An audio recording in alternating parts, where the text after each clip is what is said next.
Asia cup ക്രിക്കറ്റിൽ വീണ്ടും സ്വപ്ന final. ഇന്ത്യക്കെതിരാളി Pakistan. Super ഫോറിൽ ബംഗ്ലാദേശിനെ പരാജയപ്പെടുത്തി പാകിസ്ഥാൻ ഫൈനലിൽ.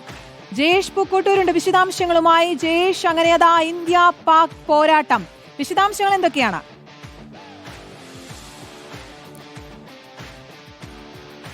ഏഷ്യ കപ്പ് ക്രിക്കറ്റിൽ ഇന്ത്യക്ക് എതിരാളിയായി പാകിസ്ഥാൻ എത്തുന്നു. സൂപ്പർ ഫോറിൽ ബംഗ്ലാദേശിനെ പരാജയപ്പെടുത്തി പാകിസ്ഥാൻ ഫൈനലിൽ എത്തിയിരിക്കുകയാണ്. ജയേഷ് പൂക്കോട്ടൂരാണ് വിശദാംശങ്ങളുമായി ചേരുന്നത്. ജയേഷ്, അങ്ങനെ ഒരു സ്വപ്ന ഫൈനലിലേക്ക് എത്തിയിരിക്കുകയാണ് ഇന്ത്യ വേഴ്സസ് പാകിസ്ഥാൻ.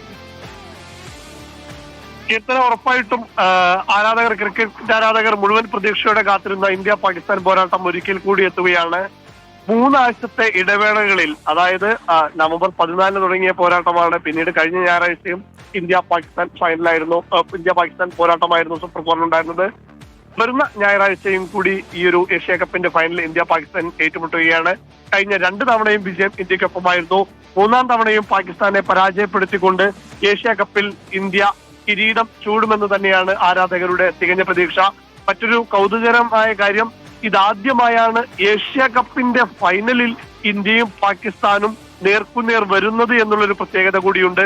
41 വർഷത്തെ ചരിത്രത്തിനിടയിൽ ഇതുവരെ ഒരു ഇന്ത്യ പാക് ഫൈനൽ ഏഷ്യ കപ്പിൽ ഉണ്ടായിട്ടില്ല എന്നുള്ളൊരു പ്രത്യേകത കൂടിയുണ്ട്.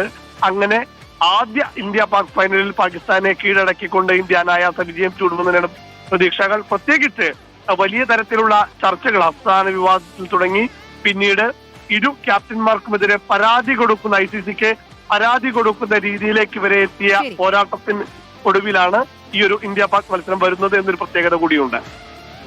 അതെ, അങ്ങനെ പലതരത്തിലുള്ള തർക്കങ്ങൾ ഇതിനിടയിൽ ഉണ്ടായിരുന്നു, വിവാദങ്ങൾ ഇതിനിടയിൽ ഉണ്ടായിരുന്നു.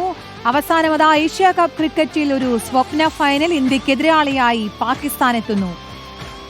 ജയേഷ് പൂക്കോട്ടൂരാണ് വിശദാംശങ്ങൾ നൽകി.